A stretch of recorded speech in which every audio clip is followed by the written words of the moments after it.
ভারতের স্ন্যাক্সের বাজার মূলত দুই ভাগে বিভক্ত ছিল, বড়দের জন্য নামকিন এবং ছোটের জন্য চিপস। পেপসিকো লক্ষ্য করলে বাজারে এমন কিছু নেই যা দুইয়ের সংযোগ ঘটায়, তাই তারা এমন একটি স্ন্যাক্স তৈরি করলো যার স্বাদে নামকিনের মতো কিন্তু খাওয়ার স্টাইল চিপসের মতো আঙুল দিয়ে সহজেই খাওয়া যায়। প্রথমবার বাজারে পরীক্ষামূলকভাবে পণ্যটি আনার পর ক্রাঞ্চি ও কুরকুরের টেক্সচার কাস্টমারদের দারুণভাবে আকৃষ্ট করে। এখান থেকেই আসে এর নাম কুরকুরি। পেপসিকো কুরকুরিকে এমনভাবে ডিজাইন করেছিল যাতে এটি সব ধরনের গ্রাহকের কাছে পৌঁছায়, উচ্চবিত্ত থেকে মধ্যবিত্ত সবাই যেন সহজেই কিনতে পারে। তাই প্যাকেটের দাম রাখা হয় 5 থেকে 20 টাকার মধ্যে।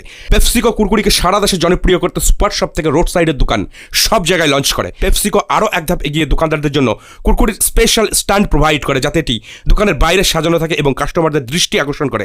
সবচেয়ে বড় কৌশল ছিল প্যাকেটের কালার ব্রাইট অরেঞ্জ। গবেষণা অনুযায়ী এই রং সহজেই দৃষ্টি আকর্ষণ করে এবং খিদে বাড়ায়, ফলে কাস্টমাররা দোকানে ঢুকেই কুরকুরির দিকে নজর দিত।